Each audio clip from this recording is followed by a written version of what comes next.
काही जण म्हणतात God is dead. God is dead. असे पण तत्वज्ञान आहेत बरं, त्याला डेइझम म्हणतात. देवाने जग निर्माण केलं आणि देव मेला. निर्माण केलं आणि काही जण म्हणतात की देवाने जग निर्माण केलं पण सांभाळता नाही आलं, देव पळून गेला. असे तत्वज्ञान आहे, त्याच्यावर पुस्तकं लिहिली गेलेली आहेत मोठी मोठी 500 800 पानांची. काही जण म्हणतात देव आहे आणि एक डिमन आहे, दोघांचं युद्ध होत राहतं, कधी डिमन जिंकतो कधी देव जिंकतो. असे सुद्धा तत्वज्ञान आहे. काही जण म्हणतात गॉड इज डेड, देव मेलेला. काय म्हणतात यू आर गॉड. हा, तुम्हीच गॉड आहे, तुम्हीच देव आहे, तो तुम्हाला साक्षात्कार नाही झाला. बरोबर. नारायण सर्वजण भगवंत, हा सगळेच नारायण. आणि मग आम्ही दरिद्र नारायणाची सेवा करतो. तो पण नारायणच, दरिद्र त्याची पण आम्ही सेवा करतो. लाईक शंकराचार्य, शिवोहम. हा, अद्वैत तत्वज्ञान त्याच्यामधलं एक आहे, जिथे त्याची चर्चा पुढच्या सत्रांमध्ये आपण करणार आहोत की मायावाद हा सुद्धा एक तत्वज्ञान आहे. प्रभुपादांच्या प्रणतीमध्ये आहे निर्विशेष शून्यवादी पाश्चात्य देशी. बुद्धिझम जी फिलॉसॉफी आहे ती शून्यवाद आहे, nihilism, zero, nothing exist, finish existence, सब शांत. शांत पण नाही, शांत म्हणायला कोणीतरी पाहिजे ना. काही एक्झिस्टच नाहीये, existence itself is illusion. That is actually core Buddhism. आजकाल बरेच बुद्धिझम मध्ये 1000 ब्रांचेस फुटलेले आहेत. आणि मायावाद जे आहे ते म्हणजे हा, आपण सगळे एकच आहे, भगवंतच आहे. वेगवेगळं काही अंतर नाही, तूच मी मीच तू, सगळं एकच आहे. ते सुद्धा आपण पुढे चर्चा करू, प्रॉब्लेम्स काय. डेफिनेशन ऑफ गॉड, देवाची व्याख्या काय. हे सर्व मिसकन्सेप्शन आहे. तर खरी व्याख्या भगवंतांची काय आहे, what is definition of God. तर आपण मागे मगाशी चर्चा केली त्याप्रमाणे भगवंतांची डेफिनेशन म्हणजे या 4 गोष्टी.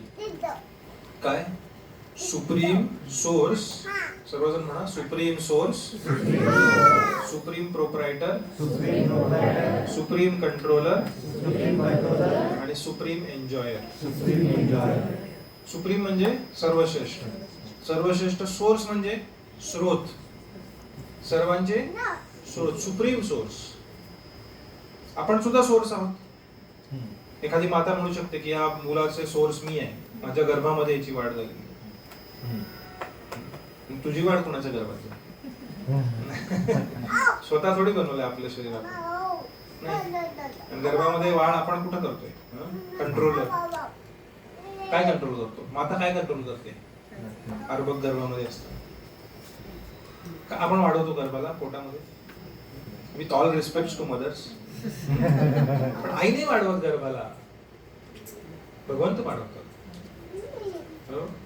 तसं अन्नाला आपण पचवतो का? आपण जेवण झालंय, प्रसाद झाला, बसलोय, काय करतो? अन्न पचवतो. आपण असं उत्तर देतो का कधी? आपल्याला नाही माहिती, आपण नाही पचवत, आपल्या हातात नाहीये. बरोबर. आपण म्हणतो असं कधी, काय काय करतोय? आत्ताच पोहे खाल्ले, पचवतोय. We are not supreme control. हा, खायचे का नाही पोहे इथपर्यंत कंट्रोल आहे आपला, पण एकदा खाल्ल्यावर ते पचणार का अपचन होणार हे आपल्या हातात आहे का? नाही, आपल्या हातात नाहीये. बरेच काही न करता अपचन होतं. आपलं काय काही चुकीचं नाही खाल्लं तरी अपचन. आणि कधी काही खा खा खा खा खा खातोय तो पण व्यवस्थित एकदम. लाईक मी. एवढं म्हणायची हिंमत फक्त तुझ्यात आहे.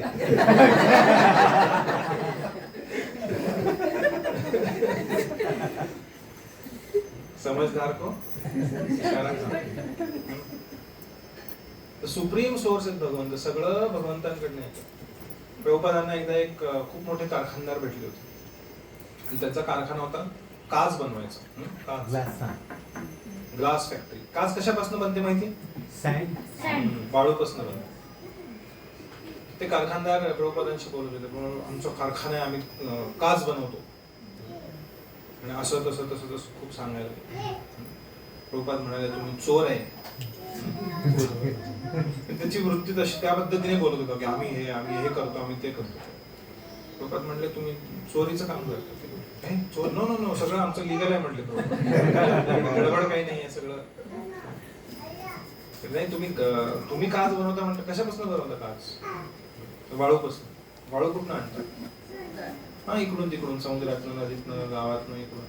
वाळू कोण बनवतो? हा ते nature, natural. It's very easy ना, सोपं. त्यामुळे आपण ठीक आहे, त्यांनी काच बनवली, त्यांनी प्रोसेस केली वाळू आणि काच बनवली. आपण स्वतः नाही काही बनवत, आहे सगळं ऑलरेडी. त्यामुळे फूड, जे काही फूड इंडस्ट्रीज आहेत त्याला काय म्हणतात? Food processing industry. इंडस्ट्री कशाची असते? Food processing. Food producing industry नसते कधीच. कारण इंडस्ट्रीमध्ये फूड प्रोड्यूस होऊ शकत नाही. फूड कुठे प्रोड्यूस होतं? ती भगवंतांची इंडस्ट्री. फूड प्रोड्यूस होतं शेतामध्ये, आपण फक्त त्याला प्रोसेस करतो. असं पाहिलं तर तांदूळ कुठला, ह्या कारखान्याचा तांदूळ आहे असं म्हणतो आपण. साखरेचं म्हणतो, पण साखर कारखान्यात प्रोसेस होते फक्त. ज्यूस कुठं नाही तो शेतात. ऊसाचा ऊस कुठे उगतो? शेतात उगतो. ते कारखान्यात उगवलं जात. आपलं अन्न सुद्धा आपण बनवू शकत नाही. ते बनतं भगवंतांच्या त्यांच्या मार्गदर्शनाखाली बनतं. आपण बनवू शकत नाही. पण आपण प्रोसेस करतो तरी एवढा गर्व येतो आपल्याला. आपल्याला वाटतं आम्ही सोर्स आहे. जसं महाभारताच्या युद्धाच्या वेळेस भीष्म आणि द्रोण म्हणत होते, दुर्योधनचं मीठ खाल्लेले आम्ही, त्याच्या विरुद्ध जाणार नाही. अरे पण दुर्योधन कुणाचं मीठ खातोय? त्याला मीठ कोणी दिलं? हा विचार केला पाहिजे. त्यांनी नाही केला. आम्ही प्रतिज्ञा केली, दुर्योधनाचं अन्न आम्ही खाल्लेलं आहे, त्याच्या विरुद्ध कसं जाऊ? बरोबर. पण दुर्योधनाला अन्न कोण देतंय? भगवंत देतंय. भगवंत तिथे समोर उभे, त्यांच्या विरुद्ध तुम्ही लढताय. झाली गंमत आहे ना. माया असू शकते. माया असू शकते ना. काय त्याला पण माहिती असणार आहे. भीष्मदेवांचं केस वेगळी. भीष्मदेव भगवंतांची लढण्यासाठीच प्रकट झाले, त्यांना वीर रस देण्यासाठी भगवंतांसोबत लढून. आणि त्यामुळे ते धर्माच्या विरुद्ध लढले. भीष्मदेवांचं 12 महाजनांमध्ये समावेश. जरी अधर्माच्या बाजूने लढत होते तरी ते उदाहरण प्रस्तुत करण्यासाठी. कारण भीष्मासारखा योद्धा जरी अधर्माच्या बाजूने लढला तरी त्याचा नाश होणार आहे. हे भगवंताला सिद्ध करायचं. प्रत्येक कॅरेक्टरचं वेगळं आहे. प्रत्येकाला समान न्याय नाही. पण भगवंताच्या कृपेने असू शकतं का जेव्हा त्यांनी हे घडून आणले किंवा ते कॅरेक्टर समाजासाठी ते सांगतोय ना, ते प्रत्येक कॅरेक्टरसाठी नाहीये. प्रत्येकासाठी नाही तसं. काही दुष्ट होते ते दुष्ट होते. कंस